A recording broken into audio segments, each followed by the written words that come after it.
1200 दिनों में बनाया जाने वाला टाइटैनिक सिर्फ 2 ही घंटों में क्यों डूब गया?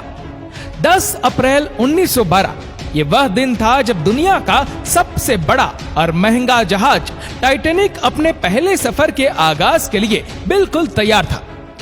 उस दिन अटलांटिक ओशन पर बहुत सुकून था और समंदरी तूफान आने का दूर दूर तक कोई चांस नहीं था। जहाज में 1500 पैसेंजर सवार भी हो चुके थे और लाखों लोग टाइटैनिक के पहले सफर का आगाज देखने के लिए खड़े थे। ना ही पैसेंजर को, ना ही अलविदा करने वाले लाखों लोगों को मालूम था कि जो जहाज कुछ ही देर में रवाना होने वाला है, उसको बनाते वक्त 6 ऐसी गलतियां की गई है जो इस जहाज को बहुत ही खराब हादसे का शिकार बनाने वाली है। आज आप जानेंगे अपने दौर के सबसे महंगे, सबसे लग्जरी और सबसे ताकतवर जहाज की 6 ऐसी गलतियां जो अगर ना की जाती तो शायद टाइटैनिक आज क्रैश होने की वजह से नहीं, बल्कि अपनी कामयाबी की वजह से दुनिया में फेमस होता। आखिर ऐसी कौन सी चीज, गलतियां थी जो 40 साल एक्सपीरियंस रखने वाले टाइटैनिक के कैप्टन एडवर्ड स्मिथ को भी नजर नहीं आई? कैप्टन के 40 साल के एक्सपीरियंस को तो छोड़े, ये गलतियां टाइटैनिक ऑपरेट करने वाली company the will star line, जिसको 107 शिप्स ऑपरेट करने का एक्सपीरियंस था, उनको भी नजर नहीं आई। और तो और ये गलतियां टाइटैनिक मैन्युफैक्चरर करने वाली कंपनी हार्लेन एंड वॉल्फ को भी नजर नहीं आई, जिन्होंने सिर्फ टाइटैनिक से पहले ही 500 से ज्यादा शिप्स मैन्युफैक्चर की थी और तकरीबन 3 साल का वक्त और 2000 वर्कर की मेहनत के बाद जहाज तो तैयार कर लिया गया, लेकिन इसको टेस्ट करने का फेज अभी बाकी था। टाइटैनिक बनाने वालों का उस पर भरोसा तभी हो गया जब टाइटैनिक ने अपना पहला टेस्ट कामयाबी से पार कर लिया था। टेस्ट पास करते ही पूरी दुनिया में अखबारों में इसकी मार्केटिंग की गई, जिसकी हेडिंग थी अनसिंकेबल टाइटैनिक, यानी कभी ना डूबने वाला जहाज बना लिया गया है। जहाज का पहला सफर इंग्लैंड के शहर साउथहैम्पटन से शुरू होना था, जिसका दिन 10 अप्रैल 1912 तय किया गया और जिसकी मंजिल अमेरिका के शहर न्यूयॉर्क थी। टाइटैनिक के सेकंड क्लास में सफर करने की कीमत $30, जबकि फर्स्ट क्लास में सफर करने की कीमत $150 रखी गई थी। इस मार्केटिंग के नतीजे में सारी टिकट्स बुक कर ली गई और आखिरकार वह दिन आ ही गया जब टाइटैनिक अपने पहले सफर का आगाज करने वाली थी। Mistake number 1। दोपहर को ठीक 12 बजे टाइटैनिक ने अपने पहले सफर का आगाज कर दिया और साथ ही टाइटैनिक की गलतियां सामने आना शुरू हो गई। कैप्टन स्मिथ को डेडलाइन मिल चुकी थी कि किसी भी सूरत में 17 अप्रैल तक, यानी सिर्फ 7 ही दिनों में न्यूयॉर्क पहुंचना है।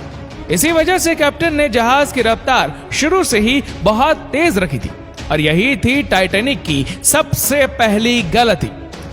कैप्टन स्मिथ को मालिक की दी गई इंस्ट्रक्शन और प्रेशर की वजह से न्यूयॉर्क जल्द से जल्द पहुंचना था, क्योंकि ये टाइटैनिक का पहला सफर था और अगर वह न्यूयॉर्क टाइम से ना पहुंचते तो टाइटैनिक की रेपुटेशन को काफी नुकसान होता।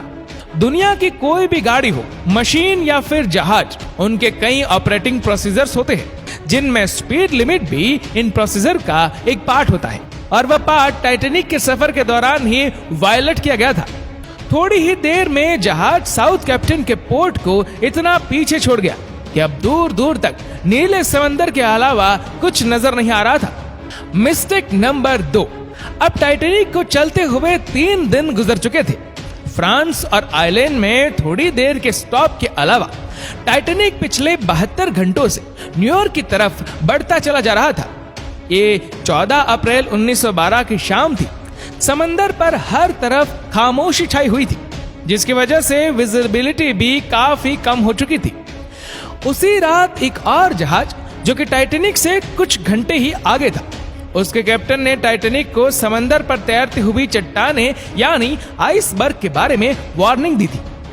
एक्सपर्ट का मानना है कि यह वार्निंग कम से कम 6 बार दी गई थी, लेकिन वायरलेस ऑपरेटर की लापरवाही की वजह से इंपॉर्टेंट वार्निंग इनसे मिस हो गई।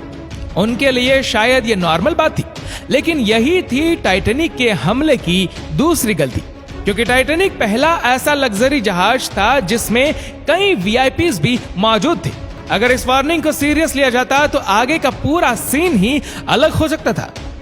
मिस्टेक नंबर 3, जहाज की स्पीड भी बहुत ज्यादा थी और उनसे एक बहुत इंपॉर्टेंट वार्निंग भी मिस हो चुकी थी। टाइटैनिक अब तेजी से आइसबर्ग की रेंज में बढ़ता चला जा रहा था, लेकिन अभी भी टाइटैनिक को हादसे से बचाया जा सकता था, क्योंकि जहाज के पहरेदार अलर्ट थे, जो किसी भी आइसबर्ग को दूर से देखने पर ही कैप्टन को कहने के लिए रेडी थे। लेकिन दूर से देखने के लिए इनके पास एक चीज मौजूद ही नहीं थी, और वह चीज थी दूरबीन। जी हाँ, पहरेदार अलर्ट तो थे, लेकिन वह आइसबर्ग को दूरबीन ना होने की वजह से दूर से नहीं देख सके, और यही थी टाइटैनिक की तीसरी गलती। आइसबर्ग की खबर कैप्टन स्मिथ को उस वक्त हुई जब जहाज के पहरेदारों ने खबर दी कि जहाज के बिल्कुल सामने एक फुटबॉल फील्ड की साइज जितना आइसबर्ग है। लेकिन अब बहुत देर हो चुकी थी, क्योंकि आइसबर्ग टाइटैनिक की करीब आ चुका था।